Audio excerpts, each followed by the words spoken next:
Olá, meninos e meninas, estamos aqui para mais uma aula de filosofia e hoje nós falaremos de dois filósofos aí do período do pensamento greco-romano. Quer saber mais? Vem comigo!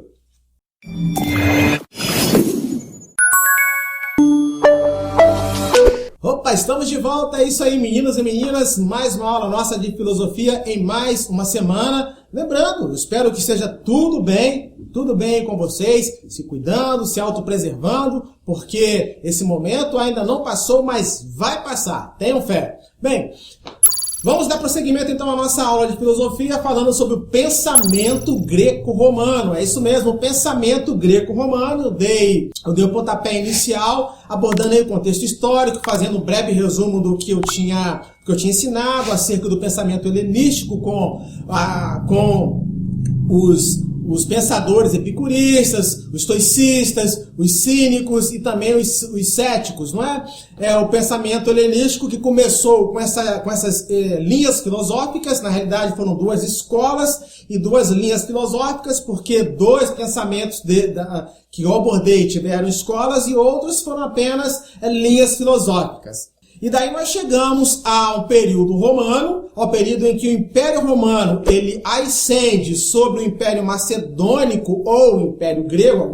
Alguns gostam de dizer Império Grego, outros Império Macedônico. Bem, não interessa. O que interessa é que um império substituiu e suplantou o outro, e agora o Império Romano dava as cartas. A bola da vez era do Império, ou melhor, o Império Romano era a bola da vez. E toda essa mudança, a filosofia continua em voga, continua tendo o seu processo. Por quê? Porque a filosofia ela cuida de observar todas as nuances sociais, as nuances humanas, as nuances políticas, as nuances culturais, os comportamentos humanos, né? E aí estuda a felicidade, estuda a ética, a política, estuda o prazer. Tanto é que costuma-se dizer que cada um tem a sua própria filosofia. Quem sabe se cada um de nós fôssemos escritores da vida, teríamos livros com muitas e muitas ideias a serem lidas, ainda que não tecnicamente falando, mas seriam ideias, sim.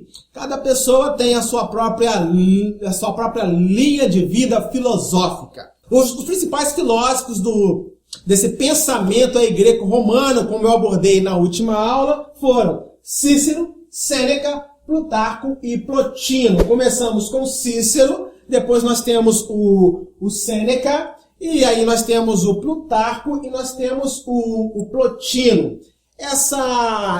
Esses filósofos, esse período da filosofia foi um período dos filósofos latinos, aqueles que tiveram suas ideias mais propagadas em Roma. Pois é, a exceção desses quatro aí, no que condiz a filosofia latina, foi o filósofo Plutarco. Plutarco foi o filósofo da Grécia. Ele nasceu na Grécia, ele viveu na Grécia, ele teve um tempo fora da Grécia, porém voltou e continuou a sua vida de filósofo, então, na Grécia. Agora, os restantes, o Cícero foi um filósofo de Roma, ele nasceu em uma cidade que hoje seria a Itália. O Sêneca, ele viveu em Roma, porém, ele nasceu na Espanha. E nós temos o Plotino. O Plotino ele nasceu, segundo alguns, ele nasceu no Egito, em Alexandria ou em algum outro lugar do Egito, mas segundo alguns historiadores, ele era egípcio. Bem, então nós começaremos falando de dois filósofos, do Cícero e do Sêneca. O Cícero foi um grande estadista romano, ele foi advogado, é isso mesmo, o Cícero ele foi advogado em Roma e ele foi um grande político em Roma. O Cícero ele não foi bom como administrador, ele teve os seus atritos, ele teve as suas desavenças e ele teve as suas diferenças com alguns proeminentes da política romana. O Cícero é engraçado, porque apesar de ele ter nascido na Itália ou vivido em Roma, houve um tempo que por causa dos atritos que ele tinha, por causa por ele ser bem problemático, ele teve que sair de Roma. E ele saiu de Roma e foi para a Grécia. Por quê? Porque ele era um amante da filosofia grega. Então ele foi estudar na Grécia. E chegando na Grécia, ele estudou retórica na Grécia. Tanto é que ele é conhecido na história como um famoso orador, como um famoso intelectual, como alguém que levou, na realidade ele é conhecido como alguém que levou para Roma, para o Império Romano, várias palavras da cultura grega e que influenciou a sociedade romana com várias influências do intelectualismo ou daquilo que ele aprendeu lá na Grécia. Algumas palavras do vocabulário grego foram levadas por Cícero para Roma. E ele também era um grande admirador da obra de Platão. Isso mesmo, ele era um admirador aqui da obra. Ele era um grande admirador da obra de Platão. E por isso ele foi estudar na Grécia, porque ele admirava a obra de Platão. Na realidade, esse pensamento greco-romano teve muita nesse pensamento greco-romano houve muita evidência e proeminência dos pensamentos aí de Platão e um pouco também de Aristóteles e dos filósofos helenistas anteriores. Como eu falei, ele introduziu a filosofia grega em Roma, ele introduziu algumas palavras como indução, como a ética, ele introduziu em Roma.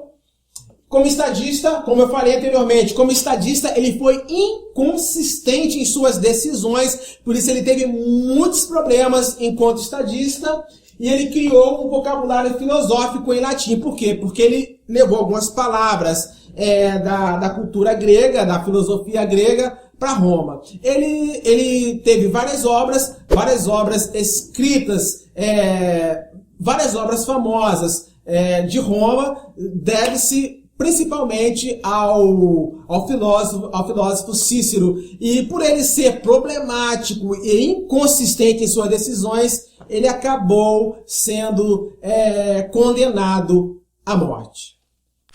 Bem, outro filósofo desse período de pensamento greco-romano que eu queria destacar é um filósofo que também viveu em Roma, que foi advogado, assim como Cícero, né? Então também sabia falar, sabia se expressar.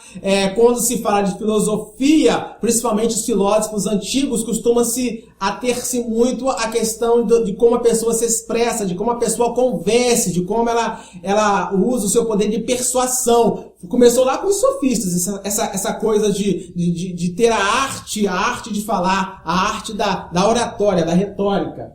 Então, Sêneca foi um filósofo estoico, ele era um adepto da filosofia estoica, ele propagou a filosofia estoica e centrou-se muito na virtude que o homem, para alcançar o pleno saber, ele era preciso ser virtuoso, ele era preciso ter virtude, porque a característica de um filósofo, de alguém que sabe, é justamente essa, ser virtuoso. Então, dentro disso aí, por ser estoico, ele era também um propagador de nós eliminarmos certas paixões, eliminarmos certo apego ao prazer e às paixões. Pois bem, uma das ideias que ele destacava era justamente esse aqui, ó. Destacava a capacidade que o homem tinha de distinguir entre o bem e o mal. Ele falava que o homem ele tinha a consciência, e essa consciência podia distinguir o que era certo e o que era errado, o que podia e o que não podia. Isso era inerente ao homem. O Sêneca foi um dos primeiros a ter essa ideia aí de bem e mal. É a questão volitiva, da vontade.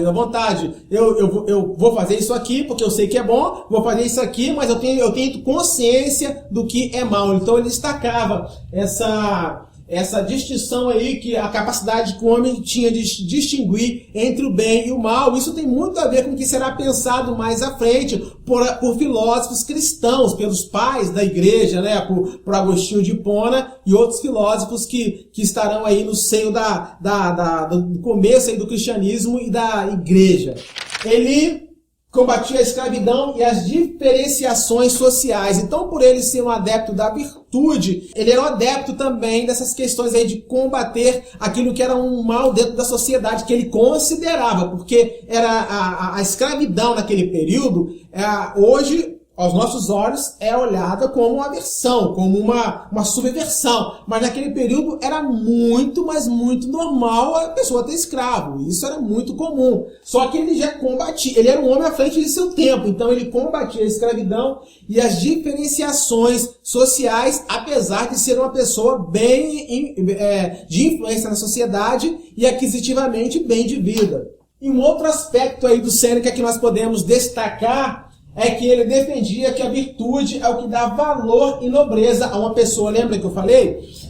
Que ele destacava a virtude porque o estoicismo destacava a virtude. O estoicismo ele dava vazão à virtude. E o Sêneca, como era um filósofo estoico, ou um filósofo amante do estoicismo, ele criou alguns tratados que justamente falavam sobre isso, sobre a virtude. Que a virtude é o que dá valor e nobreza a uma pessoa. Então, dentro desse pensamento aí de que a virtude é o que dá valor e nobreza a uma pessoa, é que ele combatia a escravidão. Ora, uma pessoa virtuosa, ela vai combater esse mal dentro da sociedade que é a escravidão. Uma pessoa virtuosa, ela não vai permitir que essas diferenciações sociais que existiam na sociedade daquele período, né? Os de cima, os do meio, os de baixo, que essas diferenciações sociais, elas não existam, ou que elas diminuam, na realidade, que elas diminuam. Então, alguém virtuoso,